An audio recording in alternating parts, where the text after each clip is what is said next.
School যাওয়া আসার ফাঁকে পাড়ার ছেলে ঠিক করে একটা চিঠি হাতে গুঁজে দিয়ে গেল, কিংবা লাইব্রেরিতে বই আনতে গেছি, বইয়ের ভেতরে একটা ছোট্ট করে চিরকুট খুঁজে পেলাম, কখন রেখেছি জানি না। সেইখান থেকে যখন কলেজে গেলাম তখন সেই চিঠি আবার আরেকটু অন্যরকম চিঠি, একটু নরম প্রেমের চিঠি। সেই চিঠিতে আবার নানান কিছু দেখেছি, নীল রঙের থাম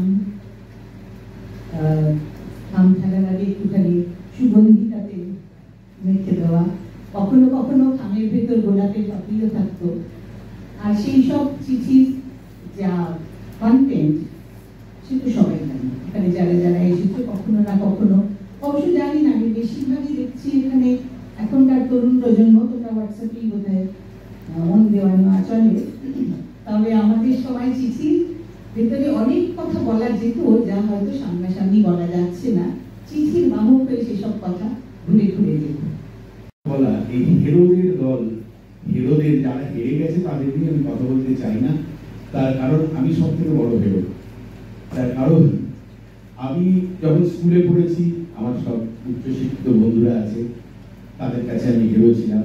সুতরাং প্রেম এটা খুব সেন্সিটিভ বিষয়, কারণ আমি কো-এডুকেশন স্কুলে পড়তাম, সেখানে সব মেয়েকেই যারা আমার বাড়ির সম্বন্ধে জানতো না তাদের আমি মিথ্যে কথা বলতাম, এবং ফলে প্রেম একটা প্রেম চিরন্তন। প্রেম যখনই যার সঙ্গে প্রেম করে থাকবে তুমি জানবে সেই প্রেম থেকে তুমি কিছু পেয়েছ, এবং সেটা নরম। এবং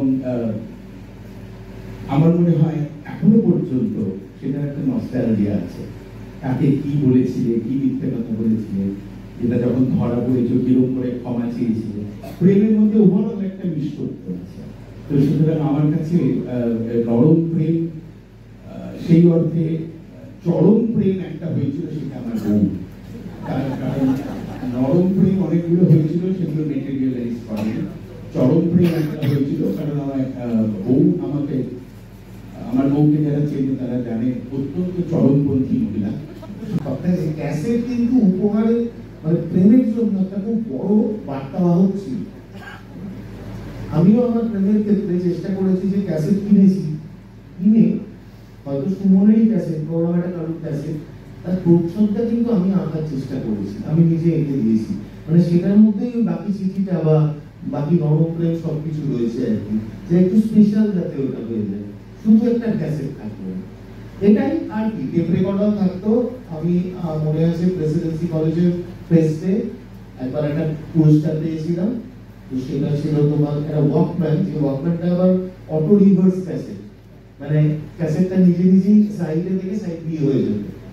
এটা আমার কাছে এবং আমার বন্ধুদের কাছে একটা ম্যাজিক ছিল। তো সেটা দারুণ ব্যাপার ছিল, একটা দারুণ ব্যাপার।